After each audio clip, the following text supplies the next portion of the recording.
it's made every match so much more enjoyable to watch because you don't get the stinkers, right? Right. It goes back to these guys being smart. They figured out that if I've got the hammer in my back pocket and I don't relinquish it, we can just play them straight up and win. They figured that out. And so it's like, all right, now credit to the people at TGL. Like, no, we need to fix this because the hammer can change the match. And since we fixed it, you're not out of it. The Smiley Show, only on SportsGrid. There is going to be an energy to game time decisions that you will feel night in and night out. We're going to go through every single thing, and I've got a great team behind me that's going to help me get the job done. I want this to be the place that people come to. We are going to hit every single one of those markets that you need to know about. There is not going to be a better place, I promise you, than game time decisions. We will have everything at our disposal, and we will use that to our advantage. I'm Kevin Walsh. Tune into Game Time Decisions from 6 to 8 p.m. Eastern on SportsGrid.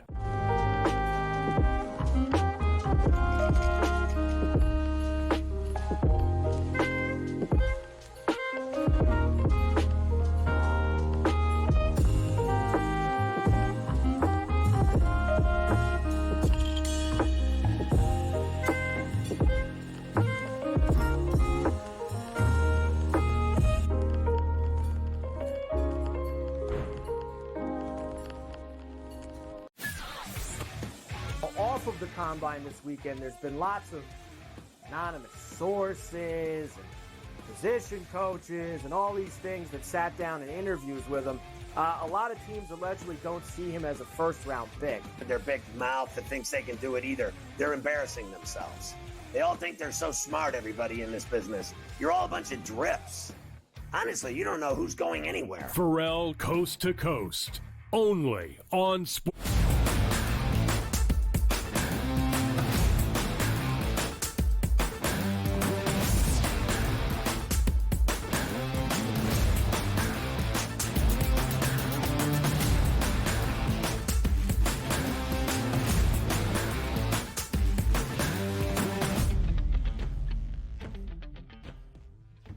Welcome to hour number 3, live right here on this Monday morning on the early line on SportsGrid. He is Donnie Rightside. I am Ben Stevens. On this Monday, the college basketball slate just a tad bit smaller, but still, one bid to the big dance is available tonight. The Sun Belt Tournament Championship game between Arkansas State and Troy. We will look at that. We'll talk women's college basketball as well. Connecticut, led by Paige Beckers, looking to win the Big East tournament title tonight, and we'll get through all the games, and Donnie Rightside will give out some picks. We'll talk some NBA action. You'll have the prop perspective with the one, the only TV, Tom Vecchio, later on in this third hour. And any news that we might see in terms of NFL free agency with the legal tampering window beginning at noon Eastern time on this Monday afternoon, we'll bring you. If we can see it, it looks like Twitter is having a very difficult Monday and start to this new week. No, it certainly is at this point now. So breaking news might have to be on a delay or on a hold right now. I'm trying to fire off some spicy tweets and they keep telling me no. TikTok? I figure what is the deal here? Are we going on the threads? Like, where are we shifting this over to at this point right now? Blue Sky is where we have to chip into for NFL free agency today on this day. So you never know, because the interesting part about this, looks like it's loading a little bit for me, but I usually bring up the poll now to get the who's actually voting. Like, I don't even know who's voting or what's going on. So here we go. I'll tell you where we stand based on the percentages that we had when the graphic was made in terms of that Fade the Public poll in just a moment. I don't think Right Side is welcomed. A guy named Right Side on Blue Sky, but that could just be what I have heard. Talk to some of your boys. Yeah, you would hate to see that. But DRS, we do have the poll anyway, despite the fact that Twitter has been a little bit chaotic as of this Monday morning. And it's a great question with one of my favorite potential answers at the top that I look forward to see what Donnie's take is on it. High major level of college basketball, power conference, if you will. Of course, in college football, it is the Power Four, the ACC, Big 10, Big 12, SEC. But when you get to college basketball, you add in another high major league, if you will, in the Big East. So you can only do 4 options in a poll on Twitter, but we technically have 5. Looking forward to the response. Which high major conference tournament are you most looking forward to this week? It's time now for Fade the Public.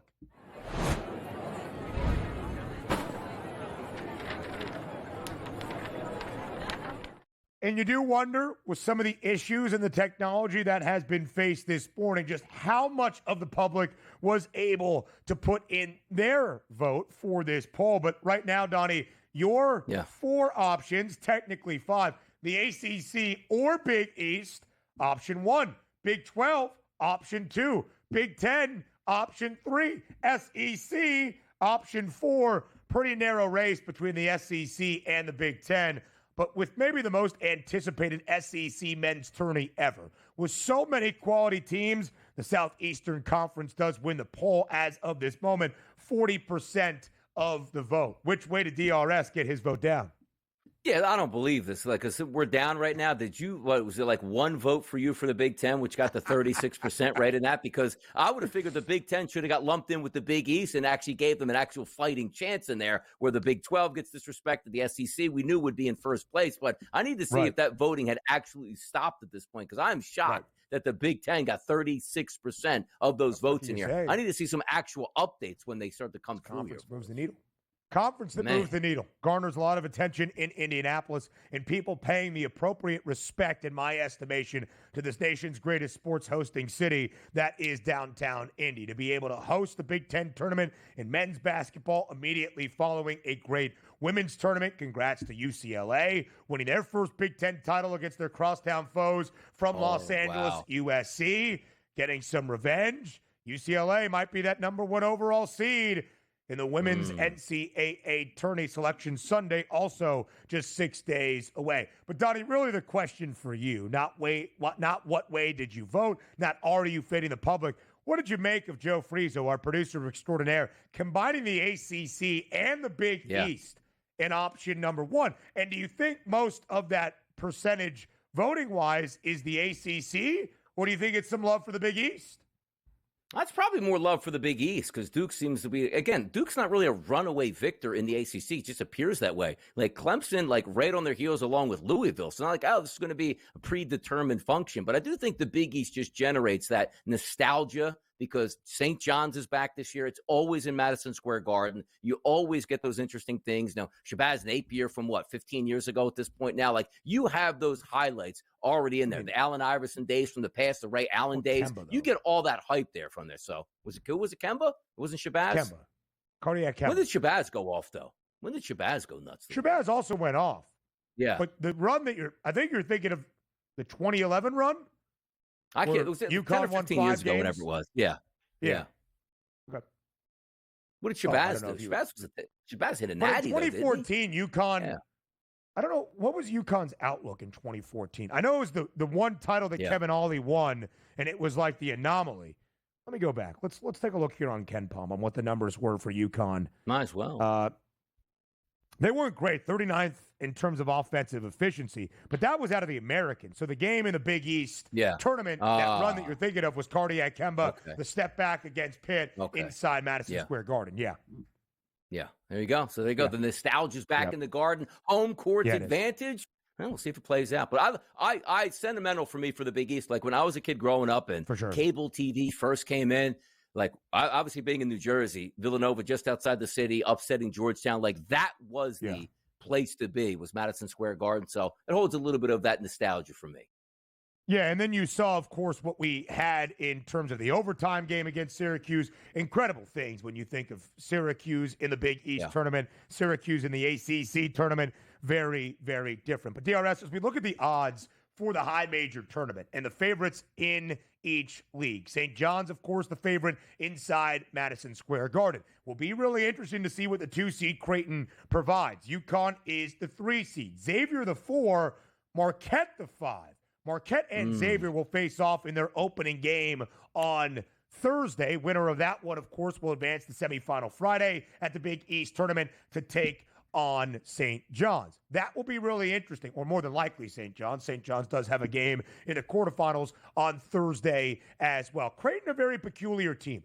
A lot of talent there this year. Stephen Ashworth and Ryan Kalkbrenner, maybe the best big in all of college basketball. But Greg McDermott's teams have often been known for great offense and a ton of pace, and the defense trails behind. This year, the defense is really good for Creighton. We'll see what happens for the Jays moving forward. I think the Big Ten tournament, of course, I'm Big Ten Ben, but I have a little bit of bias toward it. I think it is really compelling. Michigan State won the regular season crown by 3 games, but still the Spartans not looked at as the runaway favorite. I do think there is some value on Purdue. The Boilermakers are the 5 seed. They are a 7-1 price. Michigan losing yesterday in East Lansing to the Spartans in that rivalry game dropped Michigan all the way to the 4 seed in the Big Ten tournament. The Maize and Blue still earning that double bye, but dropping their final 3 games of this regular season and certainly leaking some oil. I think Purdue is in a great matchup against Michigan in what would be that 4-5 game. Maryland, the 3 seed. Maryland might have a difficult quarterfinal game on Friday against a streaking Illinois team that is the 6 seed in Indianapolis. Bottom half of the bracket, sensational, and I do think Purdue or Illinois could have a good path to that tournament title game against, more than likely, Michigan State. Yeah, I think Michigan State also, obviously, being the favorites at plus 260, a great shot. Like, they're just the type of team that probably would thrive off that neutral court environment where maybe not the greatest shooting lines, not used to playing there. They don't rely on the 3-point shot to be the end-all, be-all. But if one of these teams can get hot like Purdue, which, by the way, I would lose Purdue plus 4.5 on Friday night. I mean, they covered 99.9% of that game. I woke up and saw they lost. You got to be kidding me at that point. So Purdue still has the weapons here that if they get hot from 3-point range, sometimes doesn't matter what the other team does on offense. And Michigan State shot the 3-ball great yesterday in the regular season finale. Free agency tracker next.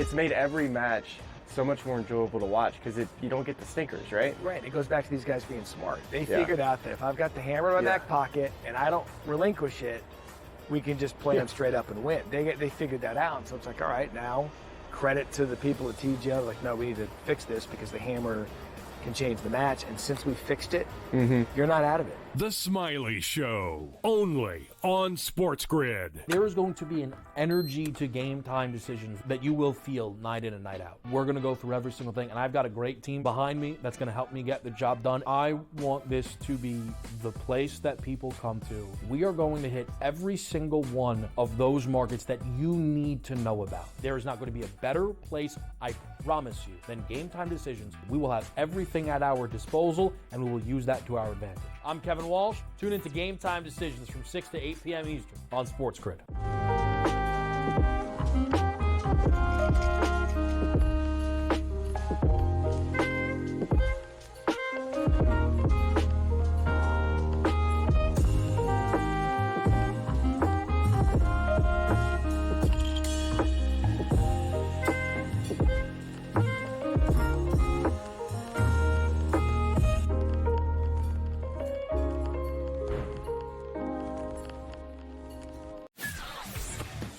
Off of the combine this weekend, there's been lots of anonymous sources and position coaches and all these things that sat down in interviews with him.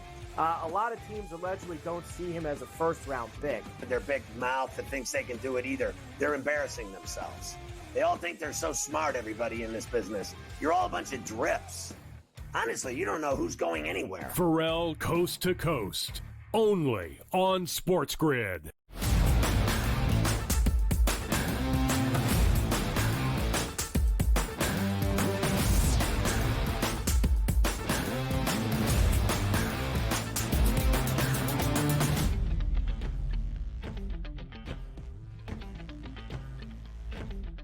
Live right here on the early line on SportsGrid. As we spent most of our opening hour detailing, it is a very important week around the National Football League. We saw a flurry of moves this weekend. All of the moves officially done before the official start of the league year. That's 4 p.m. Eastern time on Wednesday, when the trades can officially go through, when players can sign that contract on the dotted line. But today, important as the unofficial official start of free agency, noon Eastern time, that legal tampering period, the negotiating window, when clubs and players and representation can agree to terms on new deals, that officially begins.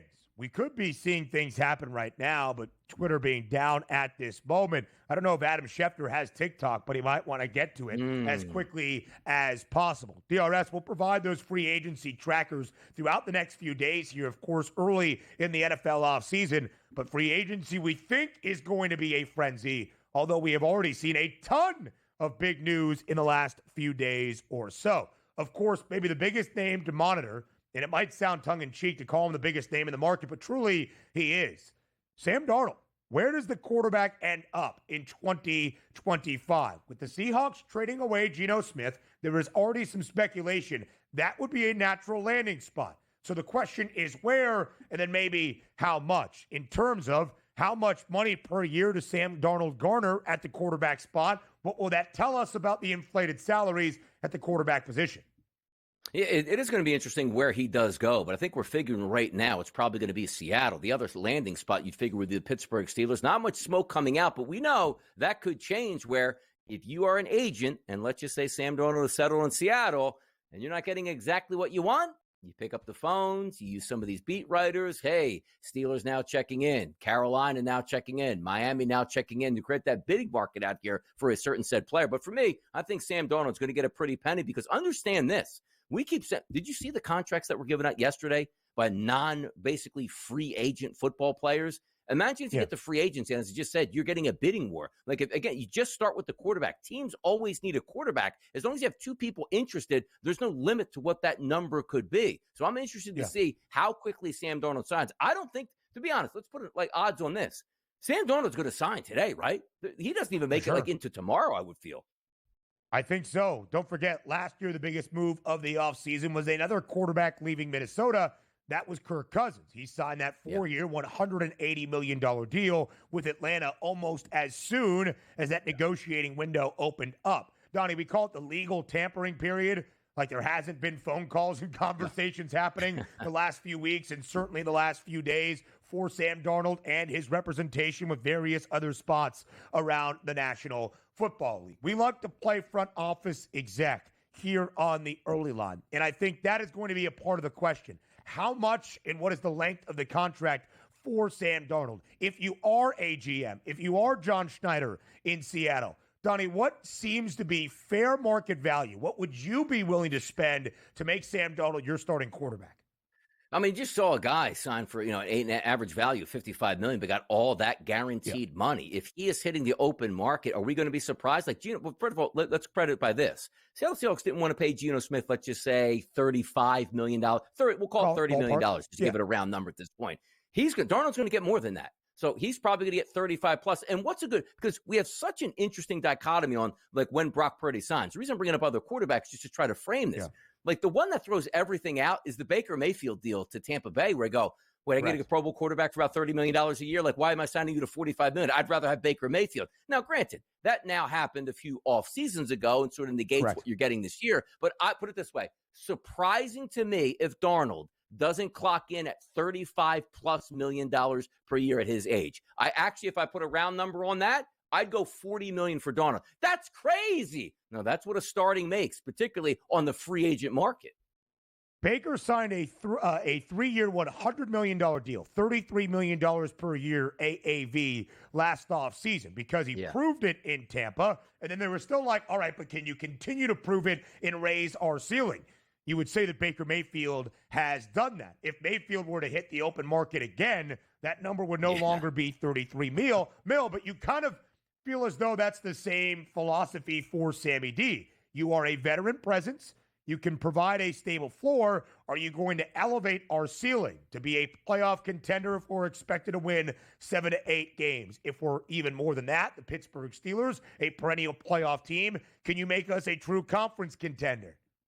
That's the conversation, I think, around Sam Darnold. Speaking of Baker Mayfield's teammate in Tampa, after 8 years with the Buccaneers, Chris Godwin set to become a free agent. And, of course, another significant knee injury this past year in 2024. But after Devontae Adams signs and T. Higgins under the tag, not a lot of wide receiver love in the market right now. Certainly some for defensive linemen. Khalil Mack, a lot of conversation. He might return to Chicago to end out his playing days with the Bears. And Donnie, two guys for your Birds, Milton Williams and Josh Sweat up front. Of course, Sweat, a monumental performance in Super Bowl 59. But the question is, can Howie Roseman keep getting away with it? Can he keep being financially savvy to find the money to pay everybody?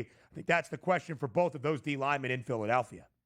Yeah, and I doubt either one of those will be back in Philadelphia, which is why they actually got the free agency. You saw the Philadelphia Eagles understand the game that was being played. Don't let the guys you want get the free agency. Zach Baldwin was tied up immediately right away and said, okay, let's file that away. Now, also, you can look at running back position there where Saquon Barkley got the big deal, but he wasn't a free agent. If we look at that list again, like Sam Darnold's probably going to get the most overall money, but I wouldn't be surprised if it's actually Milton Williams, the defensive tackle for the Eagles, that really rings the cash register. A young defensive tackle that can get pressure on the quarterback by himself and stop the run. That's a price point there. Put it this way. That's why he's not back with the Eagles. He's actually too expensive. If they wanted to bring back Josh Sweat, they could probably get something done at a decent deal, but maybe they want to spend their money and allocate it differently. The Milton Williams one is the one that the Eagles go, boy, we'd love to have you. We actually can't even afford you at this point. Another great draft by Howie Roseman. Third-round pick, Milton Williams, now 4 years ago in 2021 out of Louisiana Tech. So he's coming up for that second contract in the NFL after the discounted rookie deal. The Eagles just might not have enough chips to keep him back in Philly. Of course, any free agency news that we get in the next 40 minutes will bring you, and I'm sure we will have a ton to recap tomorrow morning as well. Let's talk some NBA action on this Monday next.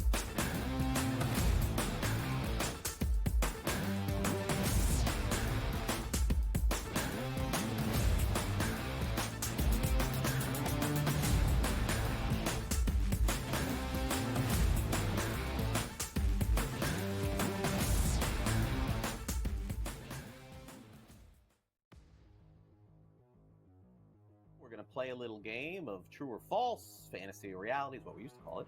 But instead, we're going to play a little game of buy or sell.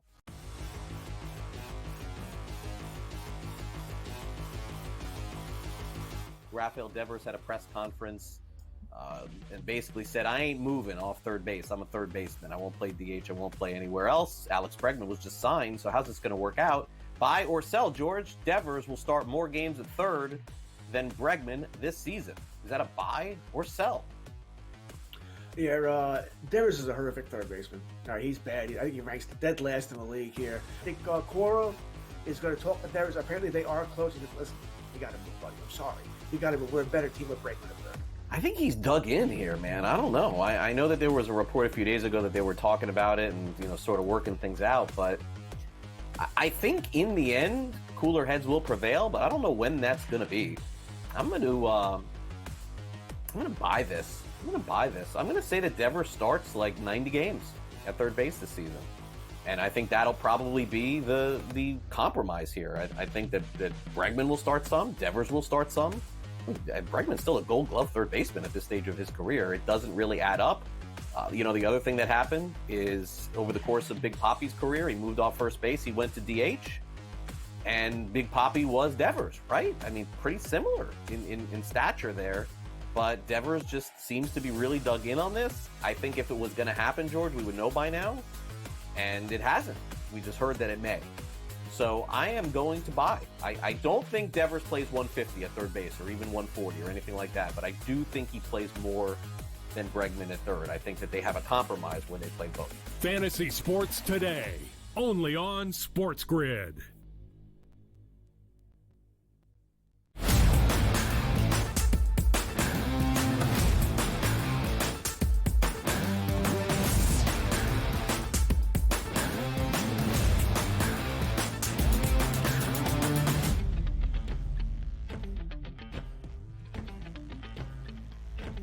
A 12-game NBA slate on this Monday to break down for you as we go around the association. Your two premier NBA handicappers on this network, Donnie Rightside and Ben Stevens, ready to give you some picks, some previews, and some best bets for this Monday in the association. Let's do it again after a Sunday matinee, Monday evening in Oklahoma City between the Thunder and the Nuggets. Yesterday, OKC, 7.5-point home favorite. They cruised to a 24-point win, 127-103. Now the spread up by 1.5 points, a 9-point number in favor of the Thunder against the Nuggets. Total at 238. DRS, we talked about OKC riding a 7-game win streak. They have covered in 5 of their last 6 wins. Denver just 5-4 since the All-Star break, and they have gone under in 6 of their last 7. How do you break down tonight's matchup? Can the Nuggets get some revenge, or will OKC continue to prove why far and away they are the best team out west? They are the best team, but sometimes you take a look at that loss last night and you say, well, what can be better for us? I don't know. Nikola Jokic actually gets a triple-double, but he's only one, assist off or double. Was it a rebound or assist? One assist shy yesterday. Yeah. But for me, it's such an anomaly where they play the same game back-to-back at night. So I'll go 9 points, and I'll take the 9 points here, which is currently at the FanDuel Sportsbook. But it's hard to handle. Like, we don't even know who's playing in this game. And it's a back-to-back in the same building. I don't know. Give me the points in this one. That's the NBA for you right there. You would assume, though, an early start on Sunday, yes, the second leg of a back-to-back, but in the same spot, that basically everybody would play. Denver, by the way, under in 7 of 9 since the All-Star break. Only 2 covers in that 9-game span. 8-8 against the spread as an underdog this year. Shai Gilgeous-Alexander, who is the NBA's leading scorer, averaging 33 points per game, 3 consecutive with at least 40. The points prop tonight for SGA, 33.5. Nikola Jokic does have a points prop listed. He is the only Nugget currently with props available on the FanDuel Sportsbook. All right, let's go to Memphis up next. Phoenix, a road win in Dallas last night. Only a game and a half behind the Mavs, who have lost 5 straight, all 5 as an underdog, of course, without Kyrie Irving. No covers in that span. The Grizzlies, a win yesterday as well, trying to play better basketball, trying to solidify their playoff spot in the Western Conference standings. 4.5-point spread in favor of Memphis. In Memphis, that total on its way up, 243 and a hook. What's the look tonight in the Grind City? Yeah, updated line, -4.5. Both of these teams did play yesterday, as you pointed out. But if I'm looking optimistically, here's the tough part about the Suns. Like, I know they're getting a little bit more galvanizing effort because they feel they can actually get into the play-in round, which is hilarious when the expectations before the season were probably championship. But also understand this. John Morant, Desmond Bane, Wells, Aldama, and Edey, maybe a little bit fresher legs for them on a back-to-back in their own building here. I know they were traveling last night, but then let's just say Devin Booker, Bradley Beal, and Kevin Durant. Like, they're all 3 expected to play tonight. If they do, you probably more lean on getting the points, but even if they do play, Ben, it's a lot of miles on some of those legs there for the Phoenix Suns. I'll just go with the home team, fresher legs, younger legs in their own building, and I'll lay the 4.5 points. The Grizz did win last night on the road in New Orleans, 107-104, but did not come anywhere close to covering as a double-digit favorite. In fact, DRS, Memphis 4-6 since the All-Star break, just 1 cover in that span a few nights ago on Friday against the Dallas Mavericks. They did win that game handily. Phoenix is covered in its last 2 games as an underdog, 10-14 against the spread as a dog this year. Again, a game the Suns would really like to have. Will they be able to win outright? We shall see. Memphis now at the 40-win benchmark. Personally, I've got the Grizzlies team total over in terms of their win total over from the offseason at 45.5. Need a few more here down the home stretch. Some injury news around the NBA, by the way. LeBron James out for maybe a week or 2 for the Lakers. They're on the road tonight in Brooklyn. Confirmed the other New York team, Jalen Brunson, will miss probably 2 weeks for the New York Knicks. The Knicks continue the road trip out in Northern California against the Kings. New York still booked as an ever so slight favorite, laying 2.5 points. Yeah, Kings on a back-to-back. That's simple there at that point. And as you just said, that Brunson's out, but so it looks like it's going to be McBride, Bridges, Hart, Anunoby, and Karl Anthony Towns in the lineup. That's good enough for me. And again, no real X's and O's here. You're down one of your best players, but I always like that rest advantage. New York takes care of business in Sacramento. The New York Knicks have lost 3 straight. They've gone under in 3 straight. They have gone under in 6 of their last 7. 7 of 9 since the All-Star break. The Kings under in 5 of their last 7. Sacramento is covered in 7 in a row. Kind of like in the Kings tonight, but maybe an under of a short total around 219. TV Tom Vecchio, the prop perspective next.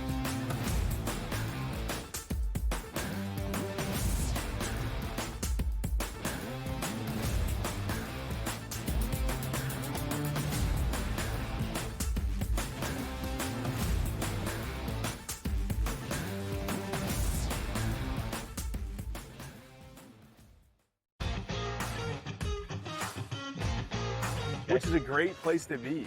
Are you in the locker room? Like, you giving like the Any Given Sunday Inches Al Pacino speech? Are we there yet? Oh yeah, I think we've been there. We're gonna have a long talk with Rob today about the 99 199 issue from last week. Like I just don't get how he is still employed. We gotta talk to ownership about that one. The Smiley Show, only on SportsGrid.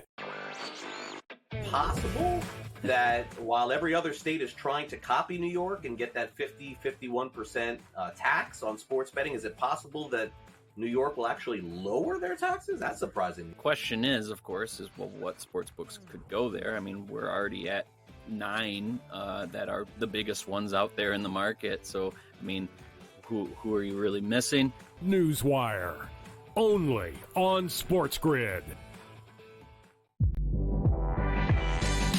Remember when everyone was upset about NIL? You know what NIL did? Make sure Cooper Flag wasn't playing with the G League Ignite. That's good for us. That's good for college basketball. When the best players are actually playing college basketball. You're going to get battle tested. And it doesn't matter, Kevin, if you're at home or on the road. If you don't come ready to play in the SEC, you're going home with an L. Betting above the rim, only on SportsGrid. The two guys that can do it all. Too much electricity this morning. This is a good time. We're having a lot of fun. I had to do a triple take. Ka-ching! Why? Because of parity. I didn't mean to offend. Yeah, it's not going to happen. Load management is a dirty word. Let him rip. You know what? Circumstances provide the results. What? How do you do this once? Oh, Donnie, you got such a good show there. A network that is booming. The Early Line, only on SportsGrid.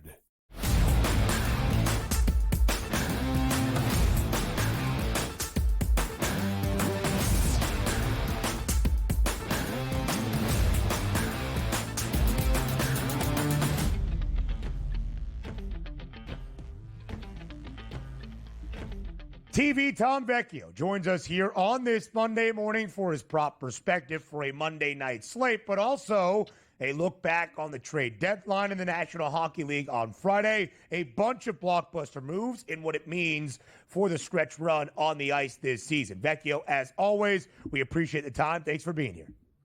Of course, thanks for having me. I want to give a quick shout out to High Point University coming back with a huge second half. Joe Ranieri and I were doing in-game live yesterday. We get them live at halftime. Great offense. They are still, I think, 23 in Ken Palm offensive rating. They are going to be an upset watch once March Madness rolls around. So shout out to them. Let's roll into today. High Point making its first ever trip to the NCAA tournament in 26 seasons as a D1 program. Alan Huss, the Huss Bus, marches on to the big dance. Vecchio, as we saw some big moves on Friday, we were breaking down the NHL trade deadline. A lot of chaos around Mikko Rantanen, but he is traded from Carolina to Dallas. A big pickup for the Stars. And Brad Marchand leaving Boston and heads down to Florida to now team up with the Panthers. Because of that, some movement. Florida, a 6-1 price to win Lord Stanley's Cup entering Friday's deadline. Now 5-1, remaining the favorites. And Dallas moves up by $1 as well. 7-1, now 6-1. Those are the two top teams at the board. Tom, how do those blockbuster trades help both Florida and Dallas the remainder of this season? So it helps Florida, but Marchand's not playing. Matthew Chuck isn't playing right now. So the conversation around Florida is like, yeah, like once they get healthy, like they're going to be a problem. But like we're not at that point. They aren't healthy. We don't know when they're going to come back. Kachuk's on long-term IR. Like, he won't be activated until the playoffs. So it's like, we have hope, but we're just not there yet because it's just hasn't come to fruition yet. The Stars, I've said for years that the Stars are an absolute machine. They have depth down the middle. They extended Wyatt Johnson, their young player. Like, they are a team you really, really need to worry about. As much as I like the Winnipeg Jets because Connor Hellebuyck is awesome, I think the West runs through Dallas. And if you had to pick right now, I think you make a bet on it. Like, which conference will win the Stanley Cup? It's got to be Dallas as the favorite. And honestly, that's where it should come from. And by the way, 4 games on the slate tonight as we start that post, let's just say, deadline season right up to the playoffs. One team I don't think you have to worry about tonight is Chicago. Minus 520 at the FanDuel Sportsbook for Colorado against Chicago tonight. Let's talk about that. Any looks from that one, or an upset brewing at as high as plus 410 across the board? That's outrageous. Yeah, the Blackhawks aren't good. The Avs made some really solid moves at the deadline. They're just a machine at home. They're basically putting games over by themselves. They're literally scoring 5, 6, 7 goals in their recent outings. So you could take a team total for the Avs. I assume it's 3.5. I haven't dug into it exactly yet, but it would be a team total for the Avs and probably McKinnon or Makar for 2 points as usual. McKinnon just being the first player to hit 100 points this season. He's an awesome option. They just traded for Brock Nelson, so I'll be on Brock Nelson for a goal prop. He didn't have any shots in his first game, picked up some points, but I will be on Brock Nelson for a goal for the Avs in his second game with his new team. A very, very large number there, as DRS alluded to. The Avs, by the way, a 9-1 price right now. Now just 4 teams around the NHL with a 3-digit price to win that Stanley Cup, as we shared. Vecchio, before we turn our attention to the NBA, let's finish it out with an NHL play tonight. Yeah. What else do you like on the slate on the ice? So, speaking of the Avs, they just beat the Toronto Maple Leafs the other night, and frankly, a pretty embarrassing loss for the Leafs considering the moves that they made at the deadline. They were up, and all of a sudden, the Avs offense explodes, and the Leafs don't look good. Now, I don't have a whole lot of trust in the Leafs long-term going into the playoffs, but they are better than Utah, so I will simply take the Leafs on the money line tonight. I think it was minus 118 up to minus 122 or so right now. I think that's totally played. They have to bounce back. They may not be great long-term, but they are just better than Utah. Let's get it over here to the association today. And a rematch. Run it back. Game number 2 and a blowout victory yesterday for OKC. The Denver Nuggets staying in town. This line opened up as a minus 9.5 point favorite. It's currently sitting at minus 9 as a favorite towards the hometown team, Oklahoma City Thunder. Total opened up at 239.5 in New Jersey. Now sits at 238 even. Nuggets Thunder. Buy back today on the Nuggets, or another impressive victory for OKC on deck for you, Tom? I actually don't mind Denver today, but specifically I do like under 238.5. I was on the under yesterday. We're essentially having the same exact game outside of Aaron Gordon, who didn't return last night. I would assume he's not going to play today. We obviously don't have final confirmation on that. But yesterday, OKC shot 48.9% from the field. So I'm just expecting a little bit of natural regression for them to not shoot nearly 50%. And we saw the under hit yesterday. It was 242.5, whatever it might be. We saw 230 total points yesterday. So if I'm expecting regression from OKC and we're getting nearly the same number from the total, I don't think Denver wants to get out and turn this into a track meet, which is a scenario where they lose yet again. So I think Denver live to cover, not to win, but we will see the under hit yet again. 9 games for Denver since the All-Star break. The Nugs have played to the under in 7 of 9. Tom, after Nikola Jokic made history in overtime on Friday night, the first ever 30-20 game, 31 points, 22 assists, 21 rebounds in Denver's victory over Phoenix. The margin to win the MVP still favored Shai Gilgeous-Alexander, but it was a little bit tighter, which made yesterday's game not just compelling from the overall sides, but of course the individual race for the most valuable player. SGA goes out, leads OKC to a big home victory, scores 40 points for a 3rd consecutive game. Shai Gilgeous-Alexander now back to a minus 600 favorite to win that MVP hardware. Tom Vecchio, tell us all. Is the MVP race in the NBA now done? It is, and it was done before yesterday's game. It was going to be done, I would say, regardless the result of yesterday's game or tonight's game. I don't want to say it's voter fatigue, but we have seen this play out over the years, whether it's Embiid versus Jokic. Like, the storyline has been built from the start of the season that SGA was like a really, really solid option. And once he really strung together these 40-point games, especially these 50-point performances, and the fact that they are the number 1 seed, listen, he goes out here and he could drop 10 points tonight. The odds would change, but I still think he's going to win the award. Let's get on to some bigger, more pressing news. Let's get back to the ice, Tom, for you. The Great Chase, which if you're on the FanDuel Sportsbook, you can check out some interesting measures here on Alexander Ovechkin scoring that all-time goal that we need, $8.95. Now, if I ask you a question here, there's price points here. Will that goal be even strength at minus 220, the power play plus 150, or shorthanded at 100-1? Those options available at the FanDuel Sportsbook, Tom. You going with the power play? You going with the even strength? What do you got? I think it would have to be power play. I'm almost positive he doesn't play on the penalty kill. I would have to double check that, but pretty sure he doesn't play on the penalty kill. So that's just like a non-option. The power play is just the easy answer. It also gives us solid odds. So that would probably be the best spot to go. Alexander Ovechkin scoring an empty netter yesterday. Ooh. Goal number 886 only needs 9 more. You couldn't look at Tom's top props and figure out what team both of these NBA guys play for. We had to skip to Ovi. Yeah. Anyway, Vecchio, big story in the NBA now. The absence of LeBron James for LA and Jalen Brunson for the New York Knicks. So in the absence of those two stars, who steps up tonight as the Lakers visit Brooklyn and the Knicks out on the other coast visiting Sacramento? Yeah, let's keep it simple with Reeves for 3+ threes. I saw it at minus 106. I saw it at minus 120.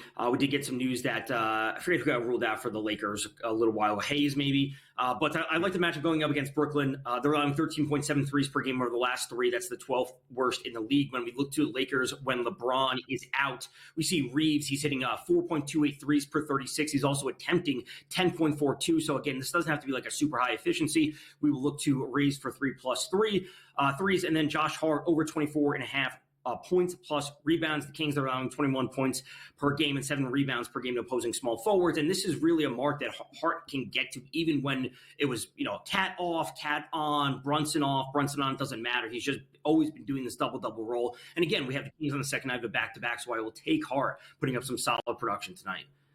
Vecchio, as we get ready to break down the college basketball slate on this Monday, any team in conference tournament action we should keep an eye on?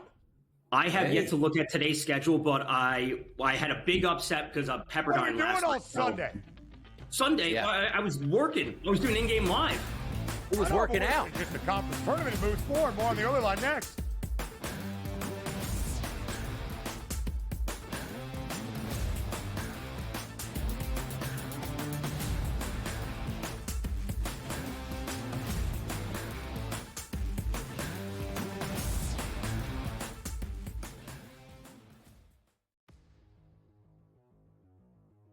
Play a little game of true or false, fantasy or reality is what we used to call it.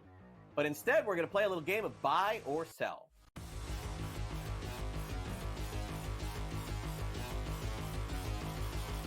Rafael Devers had a press conference and basically said, I ain't moving off third base. I'm a third baseman. I won't play DH. I won't play anywhere else. Alex Bregman was just signed, so how's this going to work out? Buy or sell, George? Devers will start more games at third than Bregman this season. Is that a buy or sell? Yeah, Devers is a horrific third baseman. All right, he's bad. I think he ranks dead last in the league here. I think Cora is going to talk to Devers. Apparently, they are close. He said, listen, you got to move, buddy. I'm sorry. You got to move. We're a better team with Bregman at third. I think he's dug in here, man. I don't know. I know that there was a report a few days ago that they were talking about it and, sort of working things out. But I think in the end, cooler heads will prevail. But I don't know when that's going to be. I'm going to buy this. I'm going to say that Devers starts like 90 games at third base this season. And I think that'll probably be the compromise here. I think that Bregman will start some. Devers will start some. Bregman's still a Gold Glove third baseman at this stage of his career. It doesn't really add up. The other thing that happened is over the course of Big Papi's career, he moved off first base. He went to DH. And Big Papi was Devers, right? I mean, pretty similar in stature there. But Devers just seems to be really dug in on this. I think if it was going to happen, George, we would know by now. And it hasn't. We just heard that it may. So I am going to buy. I don't think Devers plays 150 at third base or even 140 or anything like that. But I do think he plays more than Bregman at third. I think that they have a compromise where they play both. Fantasy Sports Today, only on SportsGrid.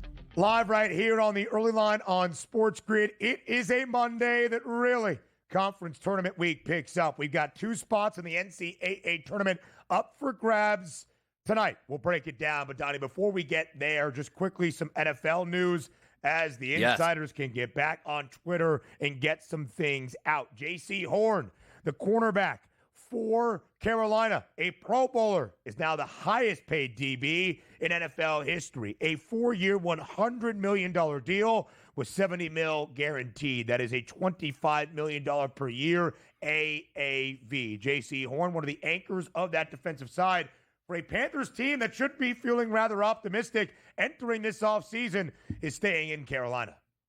Yep. What they feel is they have their franchise cornerback as well as franchise quarterback. He's 25 years old. So you sign him for 4 years. He'll still be in his prime all the way through. And a rebuild in the NFL, what's a long-term one technically? Maybe 3-4 years at the most. So he'll still be in his prime if you figure Carolina turns it around. You don't mind it. You have to spend the money on somebody. He's a very good player in his mid-20s. It's a good move for the Carolina Panthers to lock it up. And by the way, other players on other teams, cornerbacks, like, they are just ringing the phone for the general manager. Like every single thing that comes back is like a record-breaking deal come back. And also, Jaylen Warren, Ben, does sign doesn't sign, but gets hit with the, I forget what the tag is called, $5.38 million, like a second round tender tag, restricted free agent. Because I was wondering where the Steelers will go at running back. They're not losing Jaylen Warren, which means Najee didn't get one of those tags, and he's a free agent. So keep an eye out on that one. So a lot of things moving around the NFL this morning.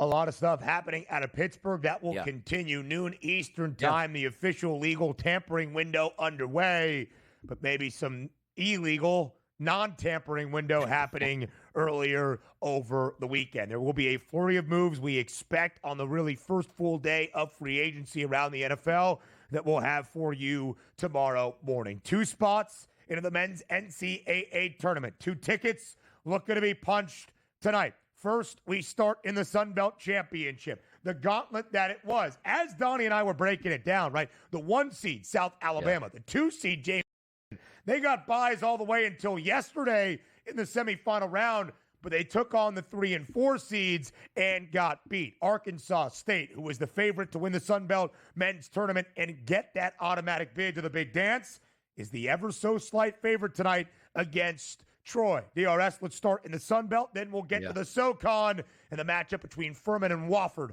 for that tournament title as well. Sun Belt championship game. How do you break it down between Troy and Arkansas State?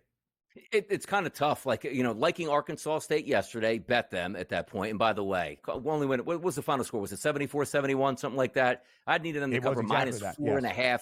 Late in that game, had an easy cover, a free ball with 3 seconds to go. A couple missed free throws was down. But Arkansas State, I thought, was the better team yesterday and handled their business. However, they are the number one, most efficient team on offense in conference play. But the matchup isn't fantastic. And even from Troy's perspective, right, they love to shoot the 3-point shot. They don't make a lot of them, only about 30%. But the problem is Arkansas State's defense really defends the 3-point line and chases you off the 3-point line. If you look at how many teams in conference play, I believe it's 14. Point distribution here, last is Troy inside the arc. Number 2 is Arkansas State. So they don't even match up the way you want to match up if Troy wants to pull this game out. So I do lean on Arkansas State because I like the defensive matchup and they do have the best offense in conference play, but it's probably going to be a no play for me after all. But I'll root for Arkansas State in this one. The slight favorite, Brian Hodson, has done a great job in his 2 years with the Red Wolves. 20 wins in year number 1, looking for win number 25 today in the matchup against Troy. It would be Arkansas State's first appearance in the Big Dance since 1999. A long time coming. SoCon tournament title game. Not the teams we expected to be here. Furman knocks off Chattanooga in OT yesterday. What a job by Furman. Lost a guy named J.P. Pegues. You probably remember the name. He hit that game-winning 3 against Virginia. Now 2 big dances ago. He's riding the pine at Auburn, but was a big acquisition in the transfer portal this offseason. They knock off Chattanooga. Wofford pulls off the upset as well. 2.5-point spread in favor of the Paladins today against Wofford DRS, who earns that spot in the NCAA tournament. Yeah, Wofford yesterday with a nice cover. Easy victory, -9.5. Here's the tough part about this, too, is you take a look at Furman's defense. They don't foul. So you're not going to steal those free throw line points there. And also understand this. You do, but this conference loves to shoot the three-point shot. 47% of the shots from three-point land coming from Wofford out of their total offense, but you have that Furman defense. 4th in conference at defending the three-point shot, number 1 in conference at chasing you off. How about Furman's offense? Half of their field goals, Ben, come from three-point range. 8th in conference play at letting you shoot it is Wofford's defense. You probably give I don't have this one on my card, but I probably would give the light lean here and say, you know what, give me the team that's going to be able to shoot the three-point shot as many times as they want, and that's Furman. Slight lean for me towards Furman today. And they have a better three-point percentage as well. 51.1 Correct. of the overall field goal attempts for the Paladins come from deep. Crazy. 35.9% is that three-point percentage. Those are the two finals today. WCC semis. The big boys in action. Gonzaga, 14.5-point favorite against San Francisco. And Pepperdine on a magical March run. They have won 3 games in 3 days. They take on the top team in the West Coast Conference in St. Mary's. 19.5-point spread. Yeah, here's the tough part about this, too, is you take a look at Pepperdine's offense. They better score down low, and they might be able to a little bit, even though St. Mary's the best overall defense in conference play. We look at point distribution. Nobody allows more points inside the arc than St. Mary's because they're very good at defending the three-point line. But you take a look at the matchup here for St. Mary's offense. They should be able to do whatever they want against Pepperdine. Could we have a sneaky total, not team total go over in this game if Pepperdine can get anything going on offense against St. Mary's? For the Gales, one of the slowest teams in college basketball. Pepperdine, by the way, has won outright as a double-digit dog in each of their last 2 teams. The Waves rolling. They were a 15.5-point dog against Santa Clara. DRS, anything else on that board? Any other play in the final 30 seconds? Yeah, here's it. Charleston, Montana State, Towson, and St. Mary's. Not saying I'm taking them all, but those are the teams I'm looking at today, whether to win the game or take a team total. We'll be able to factor in. The good part about it, Ben, there's no noon games today. We have all afternoon to get these right, and I'll put them out on Twitter when they're done. Oh, I'm a man of the people. I like to share. Yeah, you certainly are. And we'll talk tomorrow, DRS. Looking forward to it. Enjoy the money line. More college basketball news next.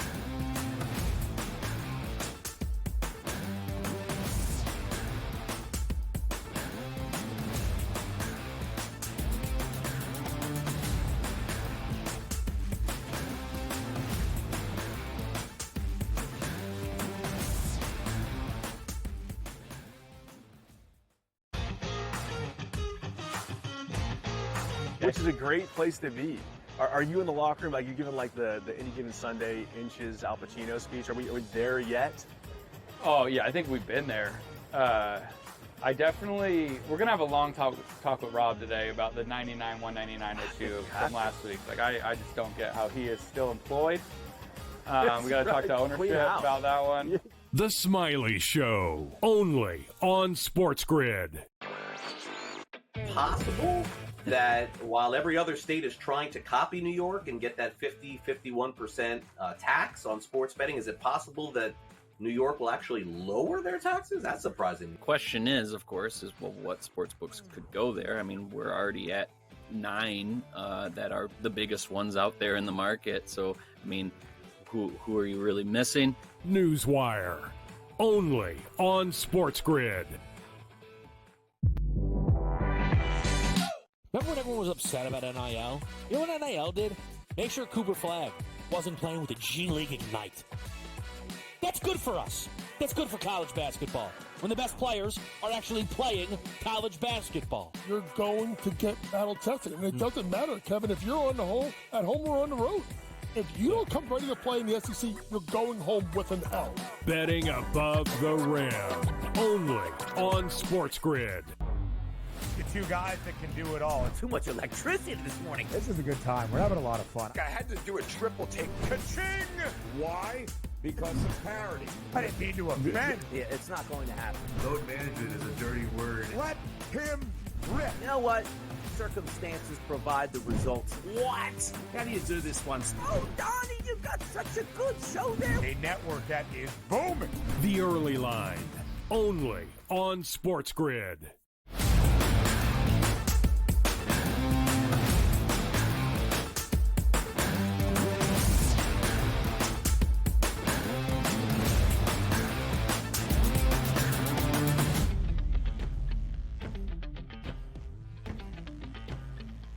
Breaking news out of the National Football League, things you can expect all day long. Khalil Mack, a free agent perhaps, but heading back to the Los Angeles Chargers on a 1-year, $18 million deal, maybe ending out his career in LA. There was a thought and some speculation around National Football League circles that Mack would return to Chicago to anchor a Bears D-line in the final year of his career, ending things out where he spent some of his prime, of course, after leaving the Raiders. He will remain in Los Angeles. 1-year, $18 million deal to stay with the Bolts. Plenty of news expected on the first full day of free agency around the NFL when teams can agree to terms with those players and their representation, of course, in a legal tampering window that starts this afternoon at noon Eastern time. Any news around the NFL? And, of course, there will be some that we see on this Monday. We'll recap for you on a Tuesday starting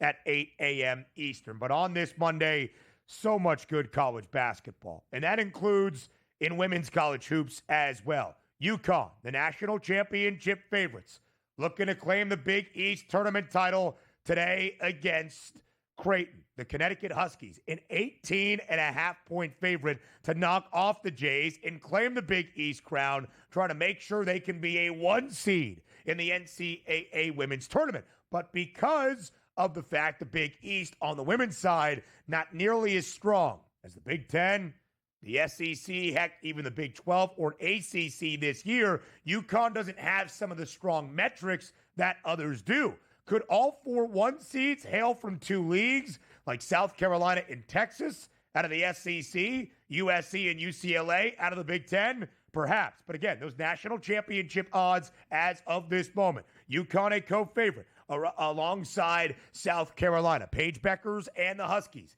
An 18.5-point favorite against CU in the Big East tournament title game on this Monday. Let's recap Championship Sunday with the other 4 power conferences. South Carolina dismantling Texas, winning by nearly 20. Expected that game to be a lot closer. The Gamecocks were a 3.5-point favorite. They win 64-45. South Carolina, the 1 seed in the SEC tournament because of the coin. The coin knew exactly what it was doing. Big Ten title game. UCLA entered yesterday's matchup against their crosstown rivals in Southern Cal. 29-2 this year. The only 2 losses for the Bruins against USC in the regular season. The Trojans only 2 losses, led by Big Ten Player of the Year, Juju Watkins, and Wood an award favorite. They lost to Iowa on Caitlin Clark's jersey retirement day and earlier in the year as well in non-conference action.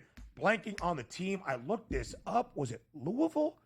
It was some team out of the ACC, if I'm not mistaken. Either way, only 2 losses for USC. So a huge matchup in a Big Ten tournament championship game in Indy between the 2 schools, separated by about 15 miles in Los Angeles. And UCLA got its revenge. The Bruins down by 10 at the break, 13 early in the third quarter. Lauren Betts, one of the best bigs in college basketball, showing through. UCLA and USC plus 550, tied for the third best price. Texas also plus 550. Notre Dame struggled, got knocked off in the ACC tournament. So the title game yesterday, Duke and NC State, the Blue Devils win big, 76-62, first tournament title under Carol Lawson. That a big win there for the Blue Devils. And in Big 12 tournament title, TCU, led by Haley Van Lith, knocking off Baylor 64-59. The Horned Frogs an 80-1 price. But could they be an Elite 8 team? Maybe making that number look a lot shorter? Perhaps rounding out that board. Still keep an eye on Westmore and NC State, a Final Four team a season ago. All right, the rest of our college basketball slate on this Monday. You heard from DRS, highlight Towson. They're taking on Delaware, a Delaware team into the semifinals right now of CAA tournament action. A Delaware team that lost 11 of their last 12 in the regular season, but they have won 3 straight to get to this point, to match up against Pat Scarry and his Tigers. Still like Towson in the game. Total 144.5. Delaware can shoot the three. Towson is good defensively, as you will find. So many other things happening as well. And again, a reminder for your tournament titles and the 2 tickets at stake tonight to the men's NCAA tournament. In the SoCon, it's Furman versus Wofford. In the Sun Belt, Troy and Arkansas State. All of that recap for you on a Tuesday morning on the Early Line on SportsGrid. 8 a.m. Eastern time. We'll talk then.